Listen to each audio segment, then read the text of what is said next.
Welcome to our channel. Today we how to withdraw Google AdSense earnings with PIN verification, complete guide step by step clearly. To withdraw your Google AdSense earnings, the first step is to ensure your account is verified. Log into your Google AdSense account using your credentials. Navigate to the Payments section in the left-hand menu. Check if your earnings have reached the payment threshold, which is typically $100. If your earnings meet the threshold, you will see an option to request a payment. Before proceeding, make sure you have verified your address. Google will send a personal identification number, or PIN, to your registered mailing address. Wait for this PIN to arrive, which usually takes about 2 to 4 weeks. Once you receive the PIN, log back into your Google AdSense account. Go to the Settings section under the Account tab. Click on Account Information and look for the Verify Address option. Enter the PIN you received in the mail.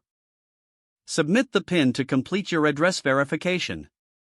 After your address is verified, you can proceed to request a payment. Return to the Payments section. Select the Manage Payments option. Then click on Form of Payment. Choose your preferred payment method from the available options. You can select electronic funds transfer, checks, or other methods, depending on your country.